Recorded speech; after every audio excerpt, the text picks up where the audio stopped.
Coming up, in the aftermath of Bare Knuckle 41, Mike Perry and Conor McGregor faced off in the squared circle. Could the notorious one be looking for a new sport? Over in the UFC, Song Yadong put on a clinic against fellow bantamweight prospect Ricky Simone. And to wrap things up, Reese McKee claimed victory over Jimmy Wallhead in the main event of Cage Warriors 153 Dublin, securing his return to the UFC. My name is Frank Bonada, here for the MMA stream, joined by Mr. Murdo, Todd. We're here in the aftermath of a weekend of sort of a mixed bag of combat sports. But I think, yeah, the one event that took the headlines and whatnot was bare knuckle boxing, and you were Murdo here was pretty excited to watch that one. So what did you make of the weekend of fights? Yeah, listen, it's the biggest night of the promotion's history, and yeah, it was a very successful event. I think it was pretty well received. Obviously, they had the McGregor moment after, which will boost things for them. I think the only thing when I look at BKFC is how can they, because it's all well and good taking stars from other promotions, but how are you able to build your own legitimate stars? I think that's really like, if they want to be successful, I think that's one thing that they're going to really have to try and do, because even a lot of the guys they come in, they're like I don't know, like 5-5 MMA fighters, and if they're reasonably successful, it's like, well, they're not actually. I think they're easy to criticize because their records outside of the BKFC. So it's getting these guys in and making your own stars. But yeah, listen, it was almost a bit sideshow circusy, but I don't know. It was a Always bit of is. fun. It was a bit of fun. I thought the co-main, Chad Mendes, Eddie Alvarez, I thought they looked pretty good actually, for all things considered. They were definitely on steroids, but they looked pretty good. But I'm good. I'm glad that they were. Yeah, it was pretty impressive. They went back and forth. They need to ban Eddie Alvarez's wife from ever Oh Lord. being it. She's just screeching. Like, see, at one point she was just screaming. I was like, why is she even allowed to go to these things? Do you see And then McGregor giving some advice to Alvarez as well? and he, Like oh, throw that was throw sick. the uppercut, and he points over to him. That's pretty cool. I loved it. It was a bit of fun. I thought it was good. And then the main event, I think Round one Rockhold was really competitive. underestimated bare knuckle, in my opinion. I And think the dog that is Mike Perry, like he's not he's even like technically very good. He's no, just but tough. He's just tough. he's built for bare knuckle, isn't he? Yeah, he Like really is. he's not transcended, but the transition from MMA to bare knuckle, like he now is a bare knuckle star. Yeah. Um, yeah. Having said that, I do not enjoy watching bare knuckle. I'll tell you, Do you man. know I don't. It like what I is don't it know. that you don't like about it? Just go through me. Like you see, well, bloody Rockhold's teeth getting like knocked out and stuff, or not even knocked out, but like split and pushed back. Yeah. Beck Rawlings spitting out teeth and stuff, and it's just like I don't know. Just goes through me watching it. It's too far on the side of Really. a fight than a sport for me. It's yeah, okay. No, I like, the thing is, it's like sometimes, like, I don't watch every weekend. I don't watch every show. I keep up with it, and I've watched it since Yeah, it was pretty in their early days. But I totally get if people don't want to watch it, because I do watch some, especially when it's the overmatched opponents. I'm like, oh my God. But yeah, yeah, I don't know. I just thought it was the most Luke Rockhold way to lose, after being like, I'm willing to die. And then he goes, nah, no more. Second, 2.5 minutes into the fight, he's like, nah, no, I'm all uh, right, mate. But you could see after like a minute, after like the first, he looked really hesitant on the back foot. He did not, I think he was like, oh shit, this is mm. not, I did not realize this was what I was signing up for. He did crack Perry. Yeah, and it wasn't even a hard shot. That's the thing with bare knuckle. You don't even need to Yeah, hit someone particularly hard. It was like he was on the back foot and he threw the straight left. I mean, he's a super athletic guy. He's like, yeah, doesn't surprise me. But yeah, it was a mad event. And then Conor McGregor jumping in the ring after. It was just, I loved it. I loved that he was like, it was a bit jokey, but you could see he was like yeah. There was stared at. something there. You could see he was like, You could see in the eyes. Oh, it was. I mean, with the belt, brilliant, man. that's the question. Do you think McGregor will ever fight in bare knuckle? No, You don't? I don't. No, I don't think he's No, stupid enough to do that. I think he I don't is. think he is. I genuinely don't think he's stupid enough to do that. I think it's like they'd have to pay him like stupid money, and it wouldn't be against Mike Perry. Do you know what I mean? There's no Might way. be. I mean, I think that's like the biggest fight they could put on, though. But it's not the biggest fight Conor McGregor could be in my opinion. He'd earn. There's easier ways for him to make more money. True. But I don't know. I just think it's like he is the biggest star, and like still. And I think people like it. I don't know what. Even when he goes to like normal boxing events, he's like, I don't know. There's just something about him. It's like doesn't even need. He's barely been fighting the past few years. You know what I mean? So I don't know. It's a testament to him. But fair enough to bare knuckle BKFC because it was actually a pretty decent event, and I think brought a lot of new eyes to the sport. You know. Yeah, I don't know. I'm just wondering about McGregor, like what happens next? Because I don't think he's going to stand much of a chance against Chandler. No, I think he'll stand a chance, but I don't think he's going to win. He's bevying way too much as well. He's on the bevy all the time. Is it even just bevs? Like mate, do you see him speaking? Do you see him speaking to Ryan Garcia backstage at the boxing event? I've seen guys coming like that club toilets, like looking like that. Do you know what I mean? Yeah, exactly. He look, and he's just oh god, and his face is like so inflamed with the amount of booze that he's drinking. It's like booze, steroids. Every other day he's like drinking somewhere or something like that. Did you see last night at like? Well, I saw it like 2 hours ago when I woke up, so it must have been about maybe like 5 a.m. or something. Him just like singing drunken Irish songs into Twitter, just like recording himself. Oh, I love it so much. But if he did come back and knock out Chandler, it would just add to the greatness because it would just make it so much better that he drinks all the time and then just smashes Chandler. Do you know what I mean? I think it would make it so much better. Thing is, with anyone, like Chandler is the perfect opponent in that way because no matter what, it's going to be a spectacle. And McGregor might knock him out in the first round because he comes out real dangerous in the first. And Chandler's not the most defensively savvy. Yeah, that's how you want to put it. He fights like an idiot. Yeah. But his stamina's decent and he retains the power until late. So if McGregor can't finish him, I think he puts McGregor away. So do you think? I think he knocks out Chandler inside 2 rounds. I'd put but what I'm saying if he doesn't, I think Chandler finishes him late because it'll be 5 rounds, won't it? So like, there's no way McGregor's lasting that. Knowing McGregor, he'd be like, I want it middleweight in over 2 rounds, and they'll be like, sure, no bother, done. You just wonder though when it's all gonna, because it just doesn't. We've not heard anything at all, and it's like he's still bevying. He's not.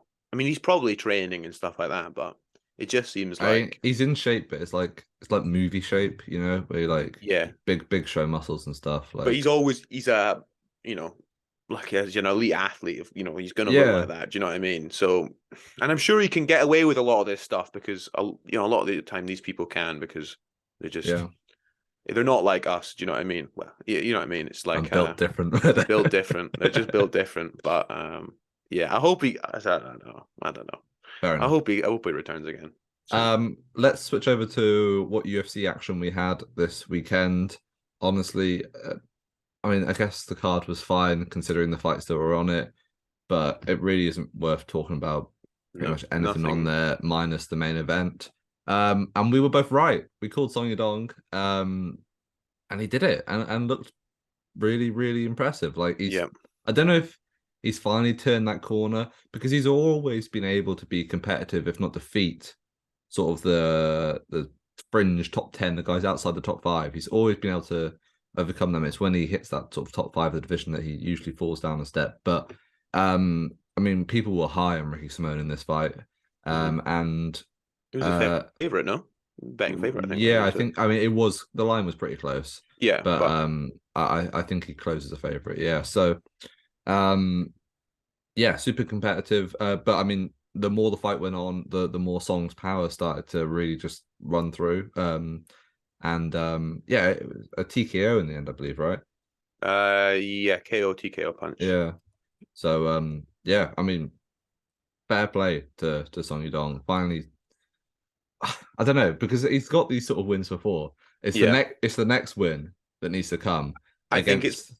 Go on. it's bridging the gap between the elite contenders and the kind of top fit. It's getting that he needs to just bridge that next gap. But Yeah, maybe that's him now. Maybe that's him on his way to doing, staying in absolutely. the top five. Because he's still young, but 25 years old, which is mad. He's now speaking English, did his press conference in English and all that. And I think probably just growing up, like he's found a home in Team Alpha Male. And yeah, I think it's a problem. I'm gonna have a quick look at the bantamweight rankings as to who he might be able to match up with next. yeah. Um, I honestly see when he started landing those left hook, like started getting the timing and landing those left hooks in the second. I'm surprised it went all the way to the fifth because he just seemed to be getting his number. yeah, And I Simone's just thought, tough. Simone's real yeah. tough. So So I mean, it's impressive getting a stoppage victory like that. I think I yeah. rate Ricky Simone. I think he's really Oh, good. Do you know what I absolutely. mean? And to deal with the grappling and to the wrestling as well as he did, scrambling like you said, if he can get the scrambles, and he did, he looked fantastic. And I Yeah. just think the power, just when he loads up those hooks, it's just like, Yeah, woo! yeah. But he loads up, but he's still accurate with them. Yeah, really. And Oh he's man, yeah. It's like fast with good form, and it's just it's just it's nice to watch, and it's just nice to watch. see when they land. Oh man, because he Yeah. just like kind of, it's like he's gonna slip off and then try and land a couple hook. Oh mate, that left hook was just Mm. chef Um, kiss, mate. I tell you who I think he should fight next.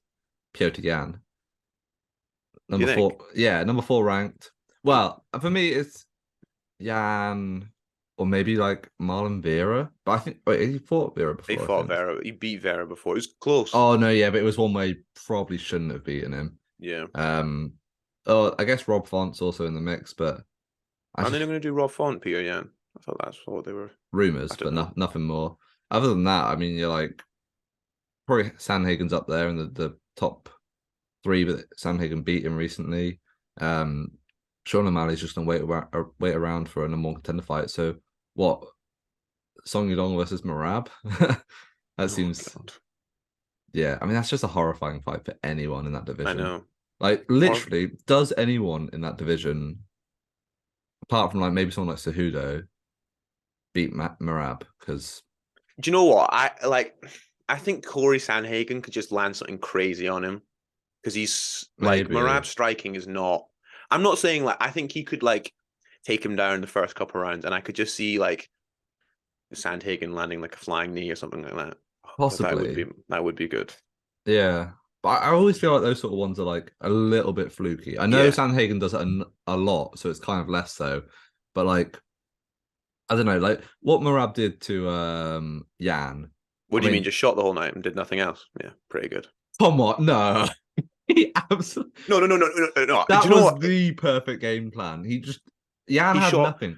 Jan lost every single round.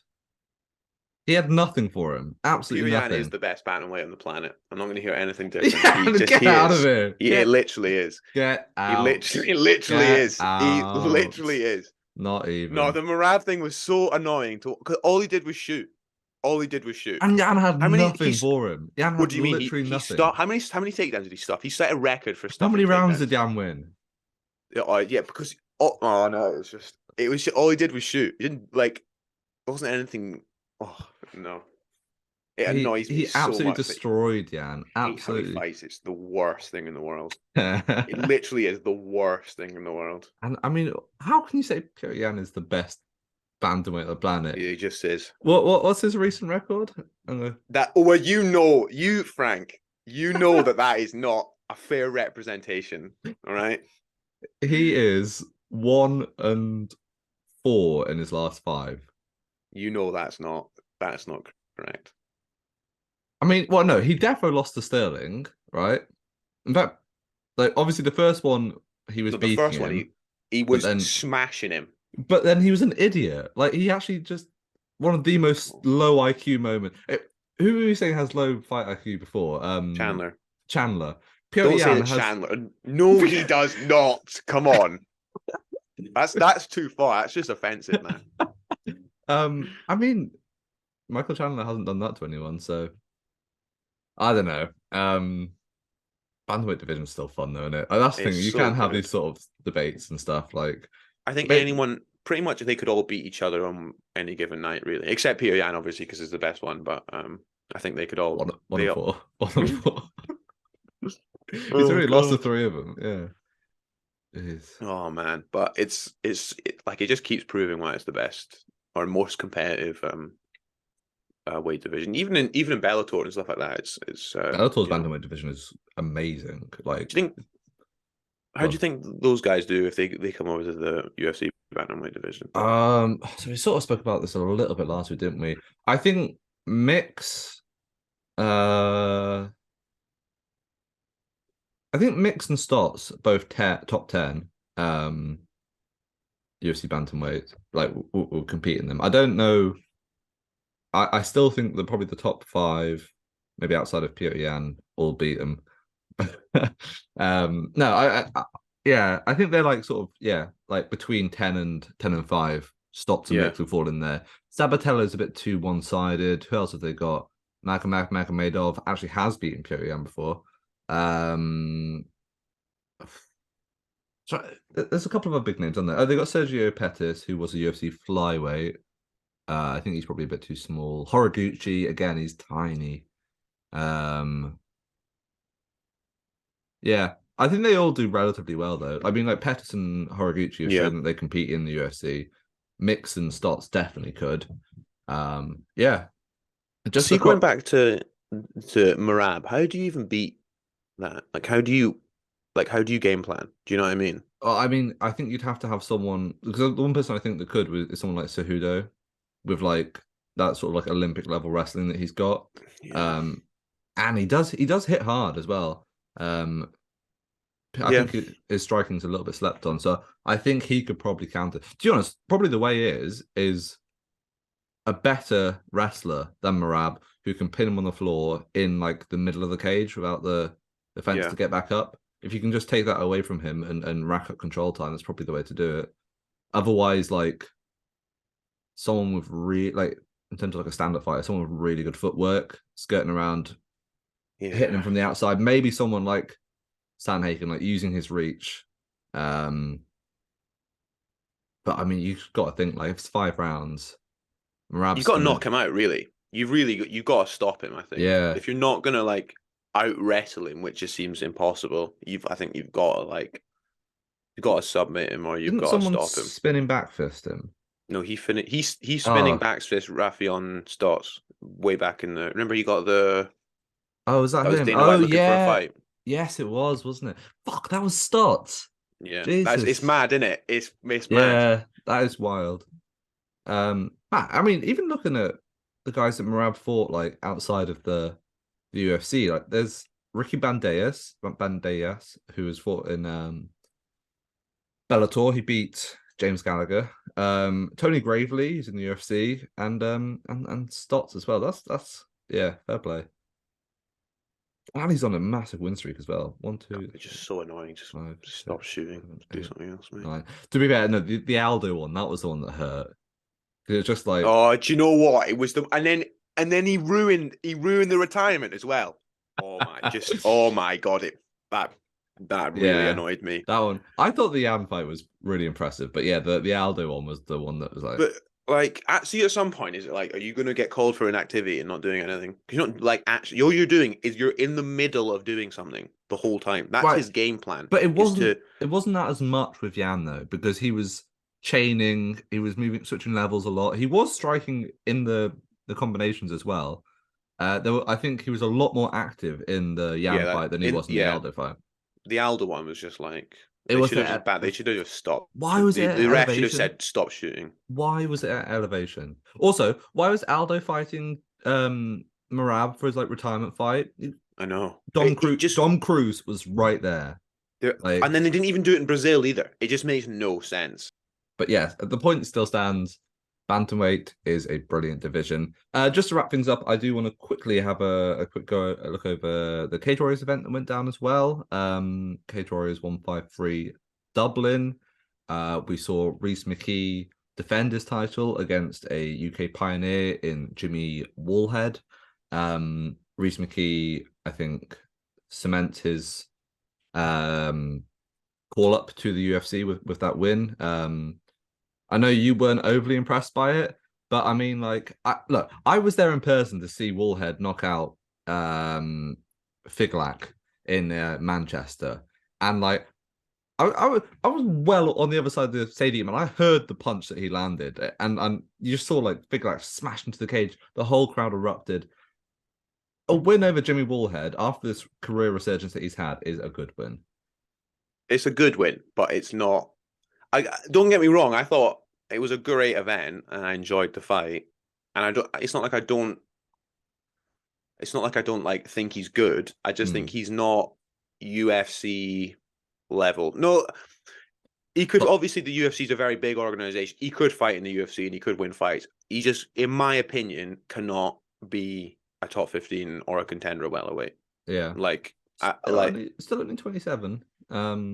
Yeah, but I mean, he's already had a go as well. Do you know what I mean? And it's like short notice against Khamzat Chimaev, but that's not fair though. Come on, that's true. That was that. Yeah, that. I mean, in hindsight, and it then was a bit unfair. And then Alex Morono right after, which like, I know Morono's not Chimaev, but like, but that's the thing. Morono is not an elite welterweight by any means. No, but he also nearly beat Santiago Ponzinibbio in his last fight. Just got caught in the last round. No, but the Ponzinibbio, like Pons is done. Like we know that.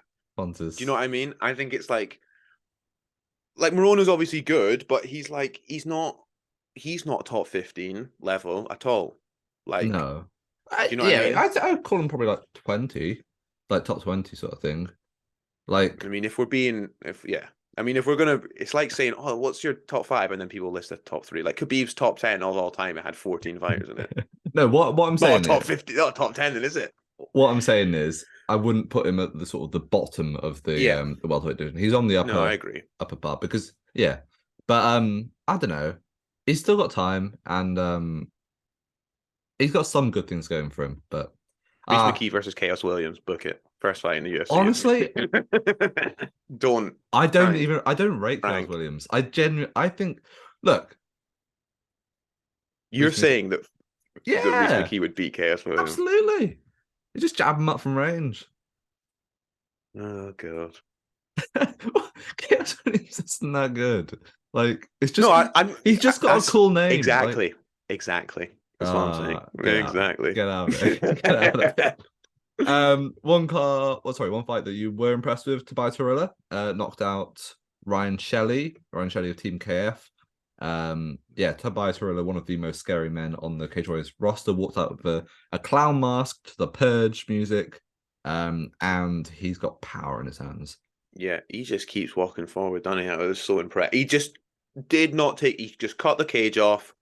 He almost it was like a jogging pace, just straight on him whole time, and it's like he just eventually caught him, and it was just like came with the uppercut, then just like almost, I don't know, it was a weird punch, and then just followed up, and that was it. Yeah. And he was losing the fight, and I think that was the only moment in the fight that I thought that he won. It's all he needed. Oh man, just kept walking forward. Gives you like Merab striker vibes, you know, like just no, but you know what I mean, like constantly walking someone down. And actually doing something. Leg kicks were there as well. Merab's in the UFC. Harila's in Cage Warriors, so Morgan Charrier got a good win as well, but it was against a short-nosed opponent, so and Oban Elliott defeated James Sheehan in a number 1 contender bout, which is cool. I would like to see Elliott in the UFC in the future. I think he will be. But yeah, I think that wraps things up for today. We will be back midweek to preview what is a really exciting weekend of combat sports that got coming up. UFC 288, Cejudo versus Sterling. We've got one championship, the trilogy between Demetrius Johnson and Adriano Moraes. Bunch of great fights in there. Soldich. A bunch more. We'll fully preview that. There is also Cage Warriors Rome, but I don't know. We'll see if we have time for that one. We're not talking about the main event. We're not talking about we're definitely talking about the main event. We will be back next week You can find me on Twitter at Frank Bonada. You can find Murdo at Murdo_Todd. Murdo, any last words? No. Nice. We'll be back soon. We out.